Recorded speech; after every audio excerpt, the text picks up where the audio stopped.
Hello everyone, it's Mr. Ray here with our next lesson in grade 11 University Math. Today we're starting a new unit on exponential functions.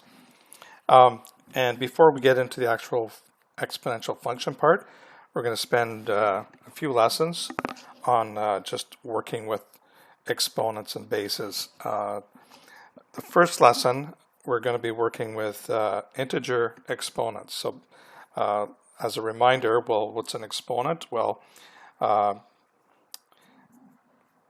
if you have a power of a number, you've got the base and you've got the exponent.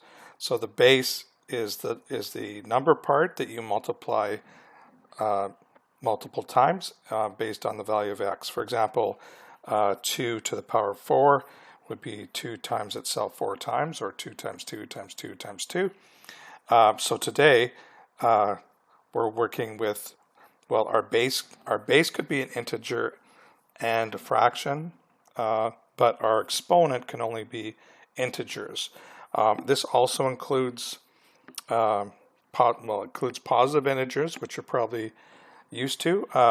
It includes 0, which is kind of a unique case for exponents, and also negative exponents. So basically any integer value for the exponent we'll be looking at today.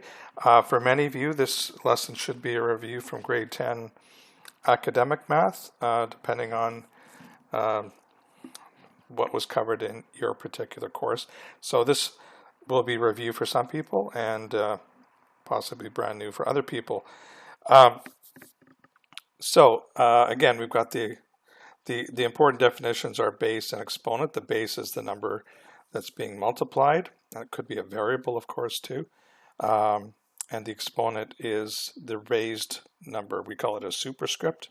Superscript means above the regular script line. And it indicates how many times the base is being multiplied by itself. We've also, you've got the exponent laws, which you learned in grade 9. So we'll do a quick review of those as well. If you have the same base, you have the same base to an exponent multiplied or added or divided with another power with the same base. Well, here are the rules. So if you multiply and with the same base, you have two different powers. For example, x to the power a times x to the power b. Well, this is the product rule. We just basically add the exponents. So the new exponent would be a plus b, whatever the values of a and b happen to be, get added together. If you're dividing, similar situation, but this time x to the power a divided by x to the power b. This time, instead of adding the exponents together, you're going to subtract them. You always subtract the bottom exponent from the top. Yeah, it's very important, the order here. So this is called the quotient rule because we're dividing. So product rule, quotient rule. And then we have this other rule called the power of a power rule. So in this case, you don't have two separate powers. You just got x, in this case, x to the power a, and that's basically has another power exponent on the outside of the bracket. So it's basically you'd be multiplying x to the a times x to the a b number of times. Okay, so if this is the situation, you don't add or subtract them. That would be the previous rules. This time you multiply the two together. So the result of this, x to the power a all to the power b, would be x to the power a times b, or ab. Okay. Now, so that should be reviewed from grade 9. Some of the stuff you might have seen in grade 10, possibly, are the negative exponents. Okay, so this when you think about a negative exponent and the definition of what an exponent does, it sort of doesn't make sense, because you're basically saying, well, that exponent is the number of times you multiply the base by itself. Well, if the exponent is negative, what does that mean? By definition, it means you're multiplying the base by itself a negative number of times. That doesn't make sense to us. So we always we always convert into a positive exponent, and there's a nice conversion that happens here. So you could just write it like this. Base b to the power negative n. What you end up doing, and I'd almost prefer it be written like this instead, 1 over b to the power positive n. So, and that actually works out the same as this, but you're kind of losing the fact that you're flipping the base. So, so what you're doing is whatever the base is, you take the reciprocal. So think of b as b over 1. You take the reciprocal, you flip it, so it becomes 1 over b, and then the exponent changes from a negative value to its positive value. And now this makes sense. You can say I'm multiplying 1 over b by itself n times. Okay, so now it makes logical sense when you apply the definition.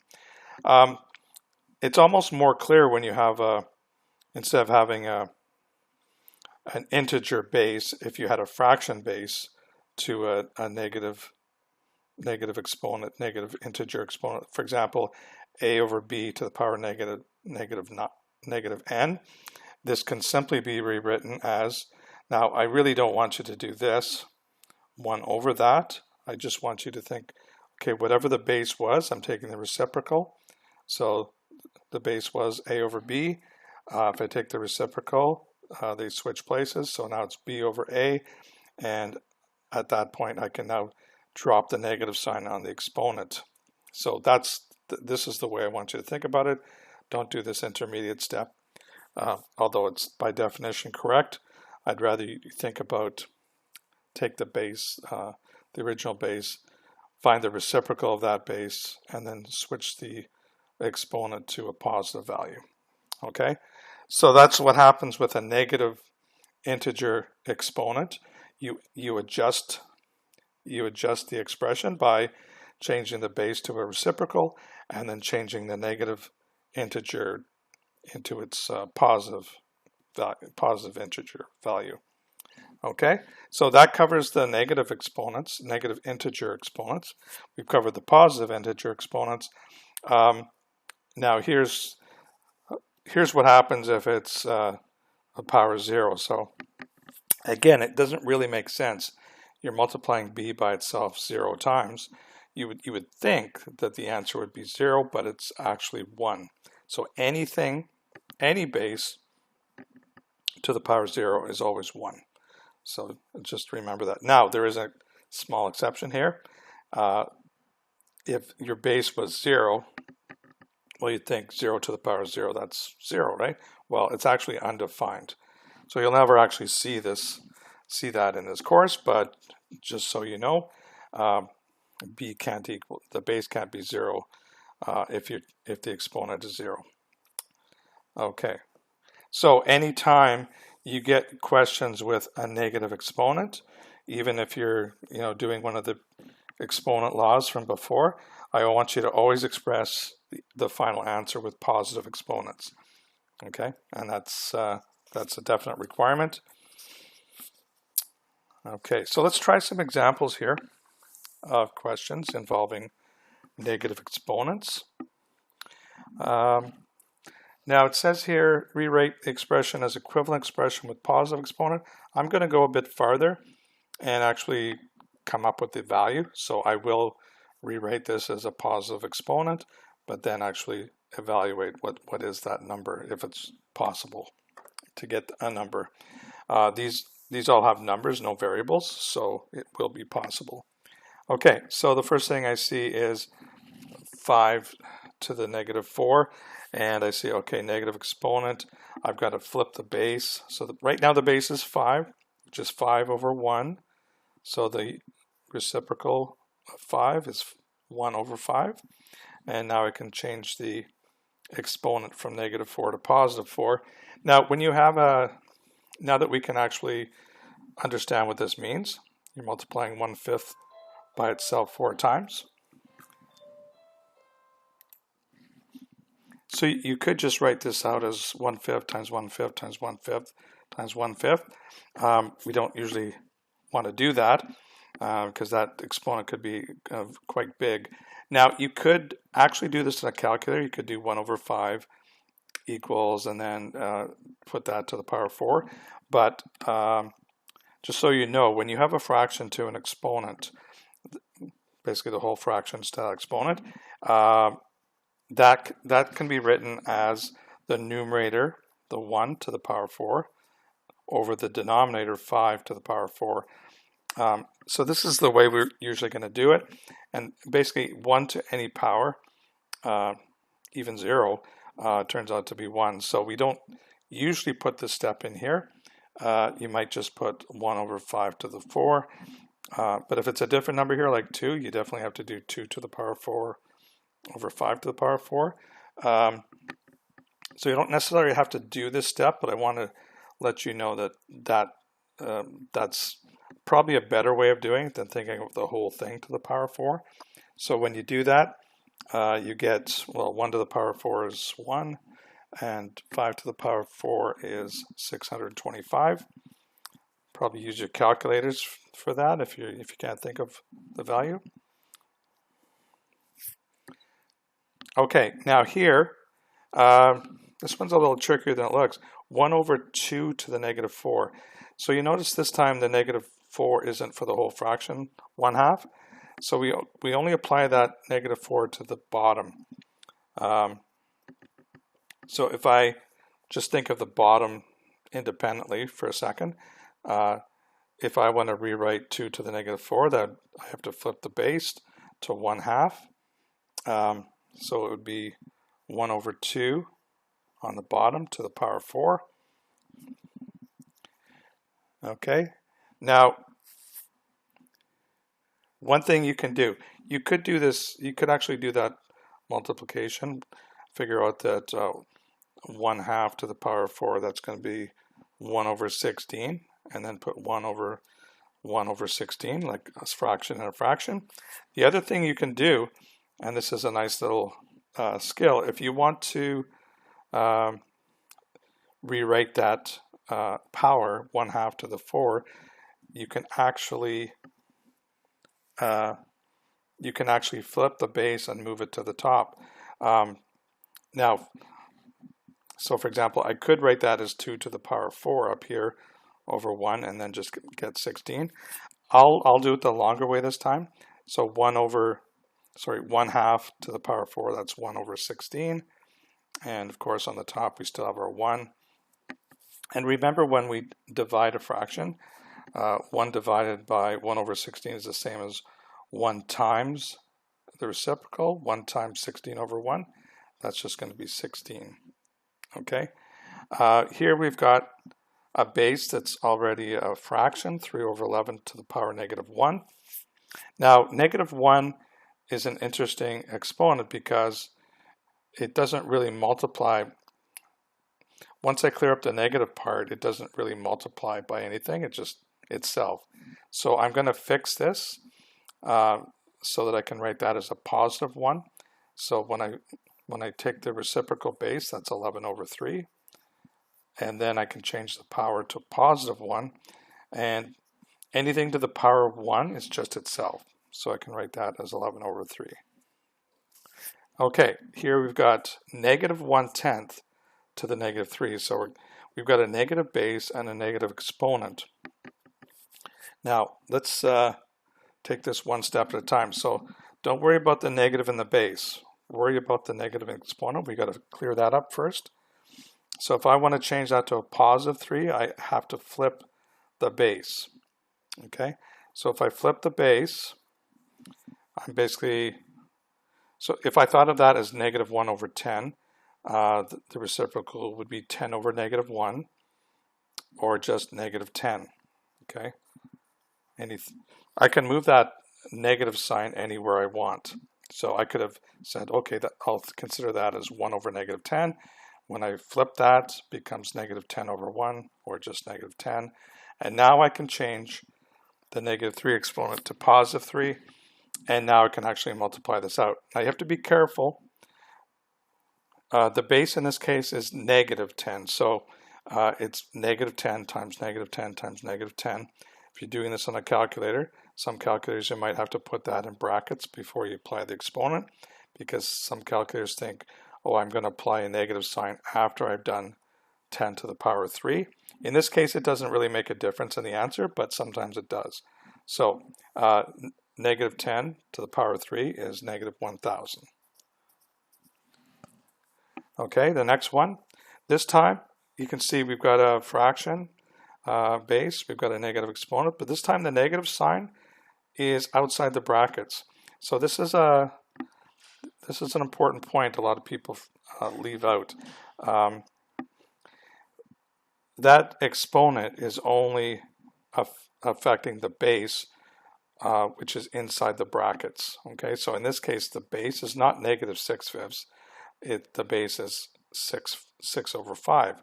The negative sign gets applied later, just like about the problem with some calculators with the above calculation.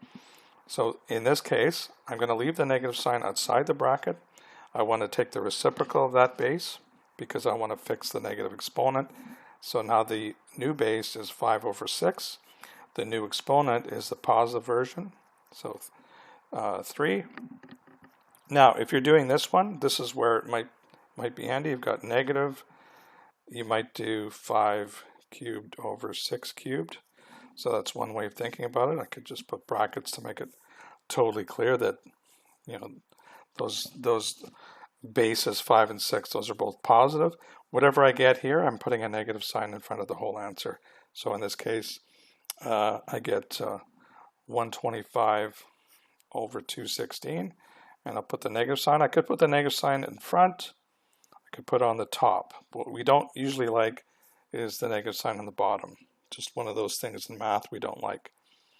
Okay, here we go with another one. This time we've got 2 powers here. We've got 7 to the negative 2 over 8 to the negative 1. So we're kind of intermixing 2 different negative exponents.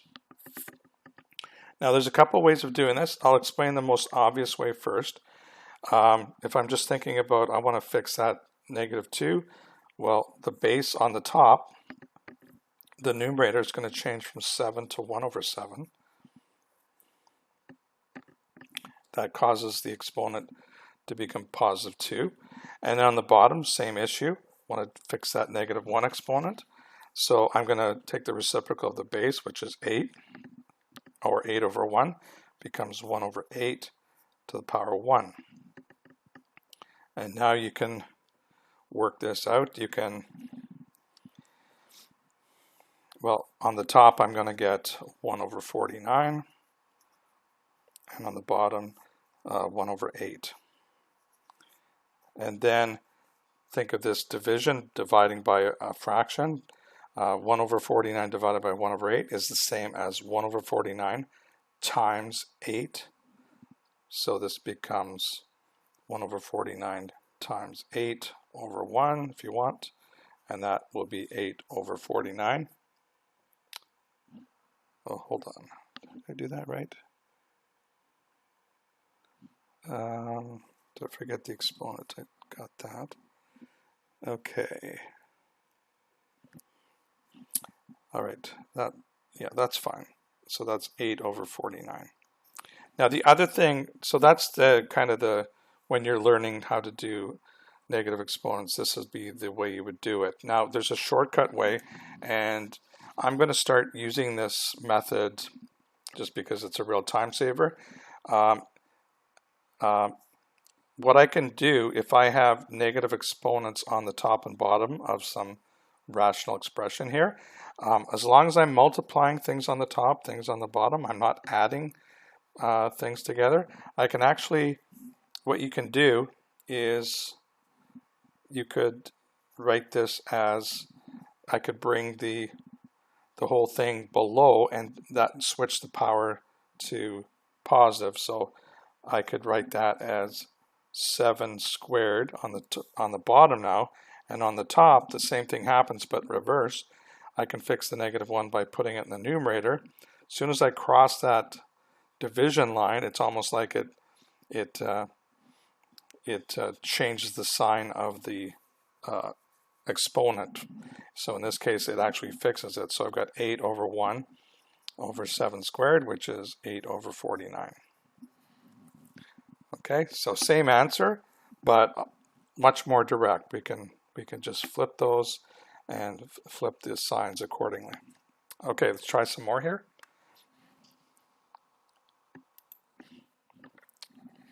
Okay, so now we've got same idea here. We want to simplify these as a single expression, single base, single power, if we can, and then we're actually going to come up with the evaluate the answer.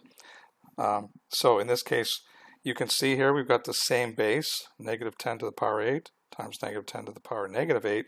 So we're going to use our product rule here. So this is be where we add the exponents since the bases are the same.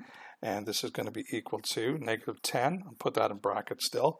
And then I'm just basically combining the two powers. So 8 plus negative 8. So 8 plus negative 8 is 0. So I've got negative 10 to the power 0. And here we're using our 0 exponent for the first time. Any base to the power 0 is going to be 1 unless the base is 0. So that's not the case here. So anything to the power 0 is going to be 1.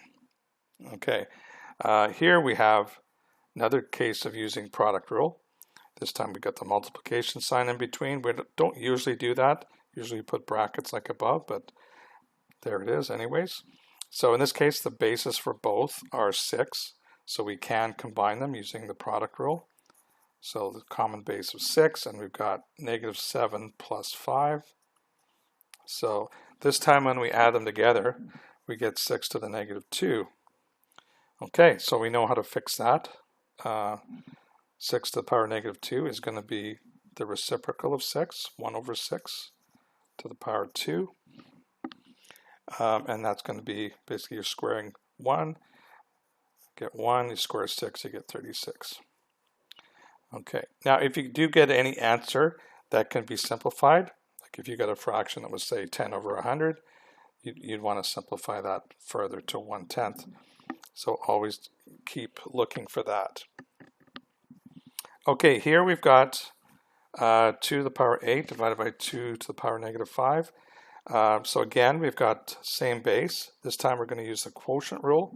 So we have our common base of 2 and base of 8, and we subtract what's below. So be careful here. It's not 8 minus 5. It's 8 minus negative 5, which turns out to be 2 to the power 13. And you probably need your calculator for that one. That's equal to 8,192. Okay, here's another situation for product rule. Same base of 11. So this time it's, just be careful with your negative signs here. Negative 3 minus 5. So that's going to be 11 to the power negative 8. So we're going to have to fix that. So we take the reciprocal of 11, which is 1 over 11 is our new base. Change the negative 8 exponent to positive 8. And, well, this is going to be a doozy of a number. Probably this one I'd prefer that you left it that way, but let's be consistent here. So 1 to the power 8, 1. And then 11 to the power 8, that actually turns into a pretty huge number. 214, 358, 881. So 214 million and change, okay, on the denominator. Okay, here we have an example of using the power of a power rule. We've got, you can see we've got negative 9 to the power 4. Now, careful here because the base here is not actually negative 9. We'd have to have brackets around the negative 9 and then the power. So this is a little misleading. This is kind of a tricky situation here. So first, before I even do anything there, I'm going to apply the power of a power rule to the 4 there. So 4 times negative 1 means I got negative 9 to the negative 4. Now, to make this super clear, I'm going to put brackets around the base. The base is not -9 because the exponent 4 there is only touching the number 9. I know it's a little bit sneaky, but that's the way it works. So the base is only considered to be 9. So I'm going to put brackets around the base to make it totally clear that I'm multiplying 9. 9's the base here, and then at the end I'm going to apply the negative sign. But in the meantime, I've got that -4 exponent I got to fix. So I'm going to leave the negative sign there. I'm going to flip the base from 9 to 1/9 and then change the exponent to +4. And now this is something I can work with. So I'm going to have, well, it's going to be 1 on the top. I can put my negative sign there too. And then 9 to the power of 4. If you do that on a calculator, you get 65, 61.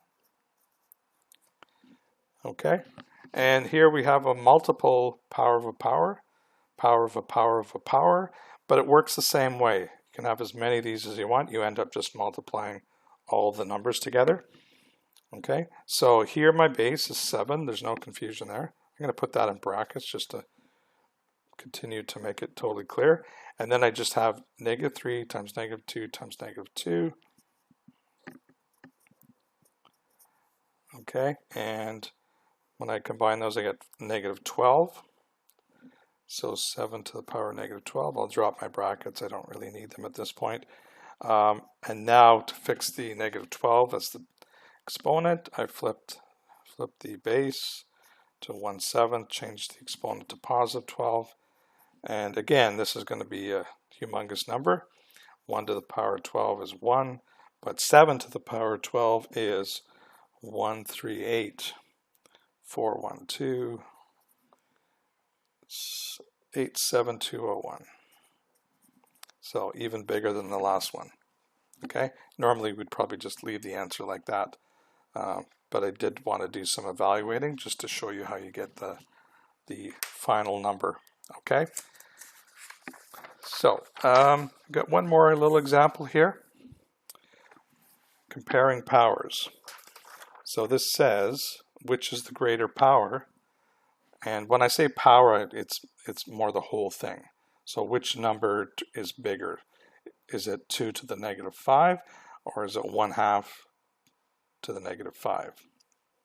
Okay, and well, let's just do our answer and then we can discuss. So the first one is 2 to the power of -5, and we know that we're going to fix that -5 exponent. We're going to flip the base to 1/2, put that to the power of 5, and so that's 1 to the power of 5 over 2 to the power of 5, which is 1 over 32.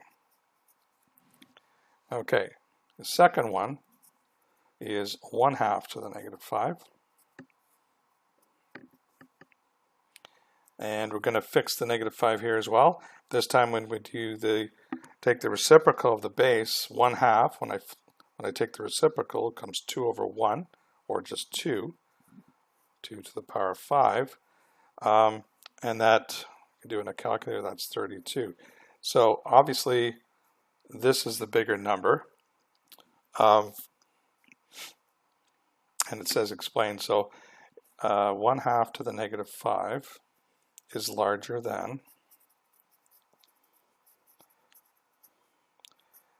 2 to the -5. Now the reason for that, and this is what I was going to talk about after we got the answer. When you first look at this, you're saying, oh, that's a small number. If I multiply it by itself, it's just going to continue to get smaller.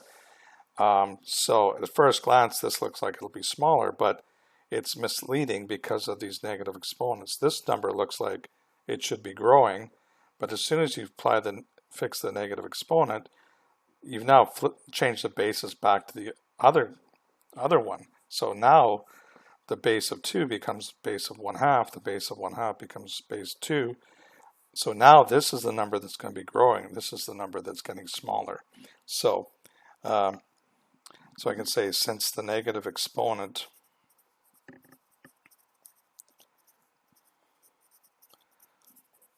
causes the bases to become reciprocals.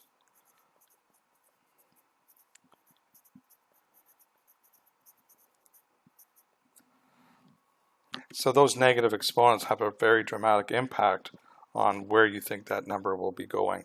If it looks like it's going to get bigger, it probably is going to get smaller and vice versa. So that's just comparing and seeing that, you know, this is in fact a bigger number than that, even though it doesn't look like it at first.